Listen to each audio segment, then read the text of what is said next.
نحمده ونصلي على رسوله الكريم اما بعد فاعوذ بالله من الشيطان الرجيم بسم الله الرحمن الرحيم ما كان على النبي من حرج فيما فرض الله له سنة الله في الذين خلوا من قبل وكان أمر الله قدرا مقدورا صدق اللہ العظیم۔ اللہ تعالیٰ فرماتے ہیں ما کان علی النبی من حرج فیما فرض اللہ لہ، فرمایا کہ نبی پر کوئی بھی حرج نہیں ہے ان کاموں میں فیما فرض اللہ لہ جو اللہ نے اس کے لیے مقرر فرمائے ہیں۔ سنت اللہ فی الذین خلو من قبل، فرمایا کہ یہی اللہ کا دستور ہے ان لوگوں میں بھی جو پہلے گزر چکے ہیں۔ وَكَانَ أَمْرُ اللَّهِ قَدَرًا مَقْدُورًا، اور فرمایا کہ اللہ کے کام تو مقرر ہیں، وہ اپنے ٹائم پر ہو جاتے ہیں، اللہ کی طرف سے مقرر ہیں۔ بھائی گزشتہ آیات میں ایک بات گزری ہے کہ حضرت زید رضی اللہ تعالی عنہ کا نبی پاک صلی اللہ علیہ وسلم کی پھپھی ذات کے ساتھ نکاح ہوا اور رسول اللہ صلی اللہ علیہ وسلم نے خود کروایا۔ اور پھر اس کے بعد عرب کا میں نے آپ کو بتایا تھا کہ عرب کے اندر یہ تھا کہ وہ نبی علیہ السلام نے ان کو پالا ہوا تھا، منہ بولے بیٹے ہوتے ہیں نا جو، وہ بیٹے تھے حضرت زید۔ تو اب عربوں کا یہ رواج تھا کہ وہ جو منہ بولا بیٹا ہونا اس کی بیوی سے بھی نکاح کو ٹھیک نہیں سمجھتے تھے اور اس کو وراثت میں بھی شریک کرتے تھے۔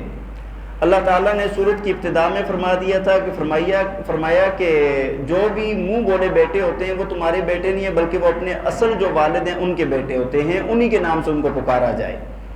اگر تمہیں پتہ نہیں ہے تو پھر وہ تمہارے دین میں بھائی ہیں، لیکن جان بوجھ کر کسی اور کی طرف نسبت کرنے کی اجازت نہیں ہے۔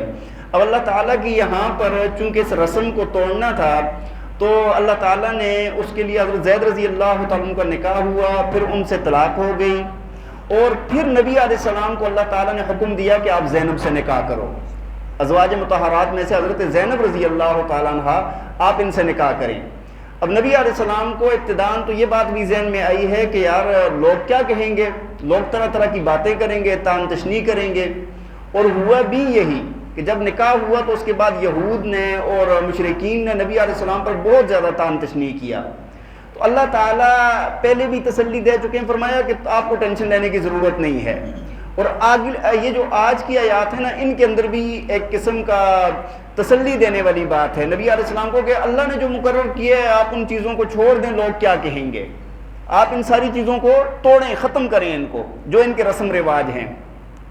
تو پہلی بات فرمائی ما کان علی النبی من حرج فیما فرض اللہ له، فرمایا نبی پر کوئی بھی حرج نہیں ہے، جو اللہ نے جس چیز کی اجازت دے دی ہے، جو مقرر فرما دی ہے تو اس کے اندر نبی پر کوئی بھی حرج ہے اور لوگوں کی باتوں سے بھی کچھ نہیں ہوتا۔ اور آگے اللہ تعالیٰ نے یہ بھی فرمایا کہ یہ تو پہلے لوگوں پر بھی ہوتا رہا ہے، سنت اللہ فی الذین خلو من قبل، جو پہلے انبیاء آئے ہیں ان پر بھی لوگ طرح طرح کے اعتراض کرتے رہے ہیں، ہاں، لیکن انہوں نے اس چیز کی پرواہ نہیں کی۔ اور آگے فرمایا کہ نبی کا کام کیا، الذین یبلغون رسالات اللہ ویخشونہ ولا یخشون احدا الا اللہ، فرمایا کہ جو لوگ اللہ کا پیغام پہنچاتے ہیں وہ اللہ ہی سے ڈرتے ہیں، ویخشونہ اللہ ہی سے ڈرتے ہیں، ولا یخشون احدا الا اللہ، اللہ کے سوا کسی اور سے نہیں ڈرتے، وہ اللہ کے سوا کسی اور سے۔ تو آپ کو ان کے تان تشنیع، ان کے یہ جو بھی استہزاء کر رہے ہیں، جو بھی کر رہے ہیں، یہ ایک بہت بڑی رسم اللہ تعالیٰ نے توڑنی تھی، دنیا کے اندر اس رسم کو توڑنا تھا اللہ تعالیٰ نے۔ وَكَفَى بِاللَّهِ حَسِيبًا، فرمایا کہ اللہ کی ذات نا آپ کو کافی ہے، اللہ کی ذات کیا ہے، کافی ہے، اللہ کی ذات کفایت کر جائے گی آپ کی طرف سے ہر بات، جتنے بھی یہ اعتراض کریں گے۔ دیکھیں یہاں پر ایک بات اور بھی سمجھیں، جیسے کہ نبی علیہ السلام کو یہاں پر بتایا جا رہا ہے نا کہ آپ کو ان کی باتوں سے کوئی، جس طرح تعدد ازواج پر نبی علیہ السلام کی زیادہ ازواج پر لوگوں نے اعتراض کیا، تو پہلے انبیاء نے حضرت داؤد علیہ السلام کے 100 نکاح ہوئے ہیں، 100 سے زائد نکاح ہوئے ہیں، سلیمان علیہ السلام کے، حضرت ابراہیم علیہ السلام کے کئی نکاح ہوئے ہیں، بات سمجھ آ رہی ہے کہ نہیں؟ اس وجہ سے فرمایا نکاح ہو جانا یا تعدد ازواج یہ کوئی گناہ والی بات نہیں ہے. جتنی اللہ تعالیٰ نے اپنے نبی کو اجازت دی ہے اتنے نکاح آپ نے کیے ہیں. اچھا اب یہاں پر بات ایک اور آ جاتی ہے کہ عام لوگ جو نبی علیہ السلام کے امتی ہیں ان کو کتنے نکاح کی اجازت ہے جی؟ 4 نکاح کی اجازت ہے. ہاں فَانْكِحُوا مَا طَابَ لَكُم مِّنَ النِّسَاءِ مَثْنَىٰ وَثُلَاثَ وَرُبَاعَ. اللہ تعالیٰ نے فرمایا کہ ان عورتوں سے نکاح کرو جو تمہیں اچھی لگتی ہیں, 2 سے کرو, 3 سے کرو یا 4 سے کرو. لیکن آگے یہ بھی فرما دیا کہ اگر عدل نہیں کر سکتے تو فرمایا 1 بہت ہے. اگر عدل نہیں کر سکتے تو 1 بہت ہے. یہ تو مسئلے والی بات ہے. اگر کوئی بندہ 1 نکاح کرتا ہے اس کی مرضی ہے, 2 کرتا ہے اس کی مرضی ہے, 3. لیکن جو 1 سے زائد کرتا ہے ہم اس کو کم از کم درجہ ہمارے ہاں یہودی اور ہندو کے برابر ہو جاتا ہے اس کا. یہ بات ہے یا نہیں ہے؟ یہ بھی تو ہماری رسم ہے نا, یہ بھی تو ہماری رسمیں ہیں, ہمارے رواج ہیں کہ ہم کہتے ہیں 1 نکاح ہو گیا تو اس کے بعد دوسرا نکاح ہو جائے گا تو یہ بندہ بہت بڑا, یہ نہیں دیکھیں گے کتنا نیک ہے, کتنا بزرگ ہے یا کیا ہے, صرف اس بات پر کہ اس نے دوسرا نکاح کیوں کیا ہے. اچھا دوسری چیز میں نے ایک اور بھی دیکھی ہے, اگر ویسے لوگ منہ مارتے رہے نا تو اس کو کوئی نہیں برا منائے گا, اس کو اتنا نہیں سمجھا جاتا, نہ بیویاں اتنا سمجھتی ہیں اور نہ عام معاشرہ. لیکن اگر نکاح کر لینا دوسرا جو اس کے لیے اجازت ہے تو اس کے اوپر سارا معاشرہ, رشتہ داری, سارے عزیز و اقربا سارے اٹھ کے کھڑے ہو جاتے ہیں اور بڑا تان تشنی کیا جاتا ہے کہ بہت غلط کام کیا ہے, بہت برا کام کیا ہے. تو بھائی پہلے تو 1 بیوی سب سے بہتر یہ ہے, سکون چاہتے ہیں تو 1 بیوی بہت ہے. سکون اگر آپ چاہتے ہیں نا کہ 1 بیوی بہت ہے, اس کو اچھے طریقے سے آپ پال لیں اور اچھے طریقے سے اس نے سلوک کے ساتھ اس کے ساتھ پیش آئیں, ٹھیک ہے 1 بیوی بہت ہے. لیکن اگر کوئی بندہ کرنا چاہے تو ہمارا جو معاشرہ رکاوٹ بن رہا ہے, یہ بات غلط ہے. یہ جو ابھی جس طرح مفتی طارق مسعود صاحب دوسری شادی, تیسری, چوتھی شادی کی بات کرتے رہتے ہیں تو لوگ نا, پتہ ہے لوگوں کا کیا ذہن ہے, کہتے ہیں یار ان کو تو شادیوں کے علاوہ کوئی فرصت ہی نہیں ہے. وہ جس نظریے سے بات کر رہے ہیں وہ بہت اعلیٰ ذہنیت کے ساتھ بات کر رہے ہیں, کبھی ہم نے سوچا ہی نہیں ہے. وہ گپ شپ لگا کے بات کر لیتے ہیں, بھائی وہ تو عورتوں کے حق کے لیے لڑ رہے ہیں. اگر آپ دیکھیں نا, اگر حقیقت دیکھی جائے نا, جو دوسری شادی ہوتی ہے, تیسری شادی ہوتی ہے, چوتھی, یہ تو عورت کے حق کے لیے لڑا جا رہا ہے. ایک بندے نے 1 بیوی کی ہے اور اس کے سارے اخراجات وہ پورے کر رہا ہے, اس کو رہن سہن, کھانا پینا, رہائش, لباس سب کچھ دے رہا ہے نا, اور ایک بندہ 2 کو دے رہا ہے. مطلب ایک اور ایسی عورت تھی کہ کوئی بیوہ ہو گئی, کیسے بھی ہمارے معاشرے کے اندر یہ چل رہا ہے, اگر وہ دوسری کو بھی سنبھال رہا ہے اور اس کا بھی وہ پورے, آپ کو پتہ ہے کتنا خرچہ, اخراجات, ساری چیزیں اس کو دینی پڑیں گی. لوگ یہ سمجھتے ہیں کہ شاید یہ کوئی شہوت رانی کے لیے لوگ کر رہے ہیں, یا ایسی بات نہیں ہے بھائی. شہوت رانی تو 1 سے بہت پوری ہو جاتی ہے. بات سمجھ آ رہی ہے؟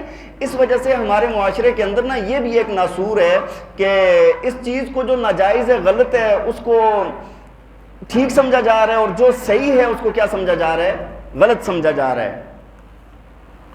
اور دیکھیں آپ کتنے کیس, کتنے واقعات, کیونکہ روز کا ہمارا کام ہے, لوگ ملتے جلتے رہتے ہیں, آتے جاتے رہتے ہیں, اس چیز پر بڑے بڑے جھگڑے ہوتے ہیں, بڑے بڑے جھگڑے ہوتے ہیں. لیکن جو لوگ کرتے ہیں, جن کے پاس توفیق ہو اور جو کر سکتے ہوں, میں تو کہتا ہوں کرو.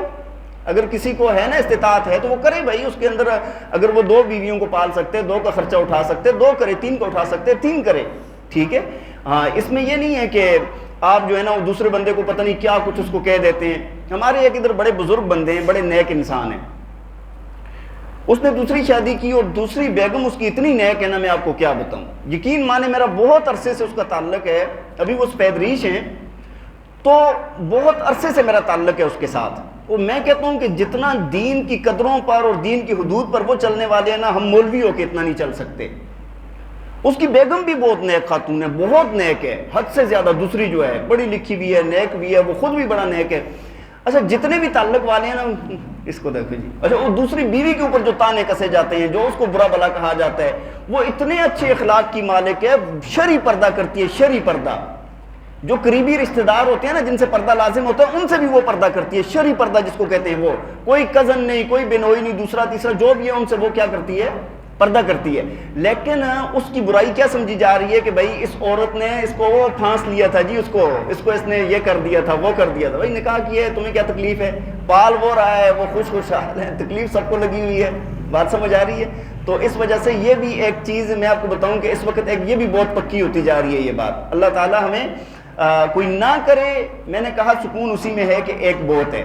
سکون اسی میں, لڑائیاں جھگڑے بھی بڑھ جائیں گے, بہت سارے فتنے فساد بھی بڑھ جائیں گے, معاشرے کا دباؤ الگ ہے, 1 کر لیں بہت ہے. لیکن اگر کوئی کرنا چاہے یا کسی نے کی ہے تو اس کو جو برا بلا کہا جا رہا ہے, اس بات سے رک جائیں. اس بات سے کیا کرنا چاہیے, ہمیں رک جانا چاہیے. اللہ تعالی ہمیں عمل کرنے کی توفیق عطا فرمائے۔ وآخر دعوانا ان الحمد للہ رب العالمین۔